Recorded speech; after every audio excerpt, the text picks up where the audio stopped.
generally speaking, throughout the week, people did not come into the temple. But on the Sabbath, it shall be opened, and on the new moon, it shall be opened.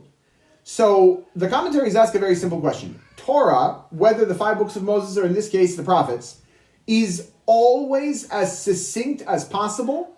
There are no wasted letters, no wasted words, no wasted phrases.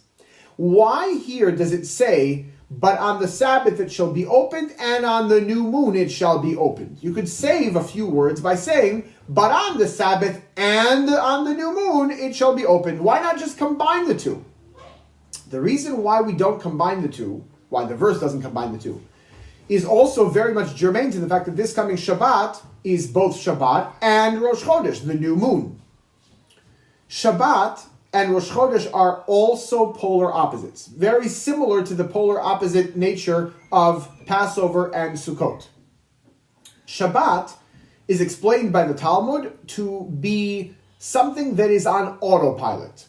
Shabbat is the anniversary, or not the anniversary, but every 7 days, the anniversary of when God rested from creating the universe. He worked for 6 days, he rested on the 7th. From then on, 6 days and a 7th is always in play. It can be day 7, day 14, day 21, day 2100, but it's going to be 6 days of work, 1 day of rest. Before there were ever Jewish people, there was a concept of Shabbat. So obviously, the concept and the existence of Shabbat does not depend on the Jewish people keeping it. Shabbat is always going to be there.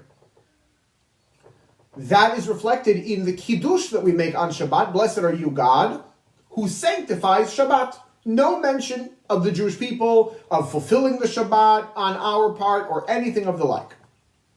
Rosh Chodesh is pretty much exactly the opposite.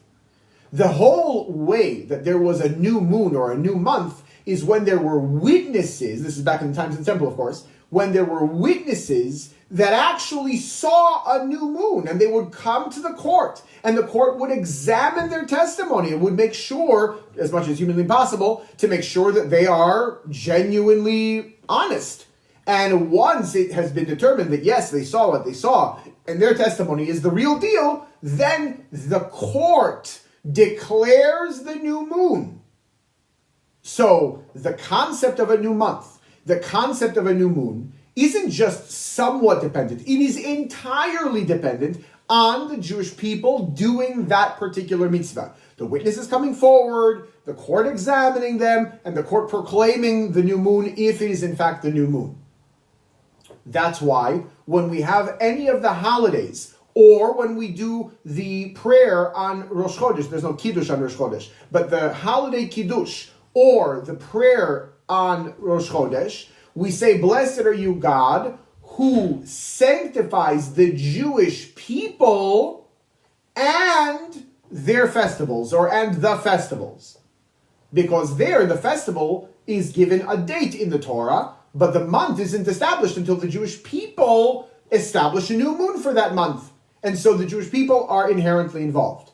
Because of those polar opposite natures, one is from above down to below, doesn't need any human involvement. Shabbat is going to be the 7th day of the week, regardless of anything.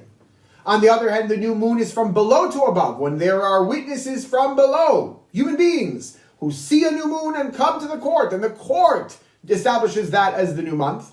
That, of course, is the opposite direction. You can't combine the two. Linguistics aside, and simplicity and succinctness aside, you have to separate them into two different categories because they are two different spiritual mechanisms.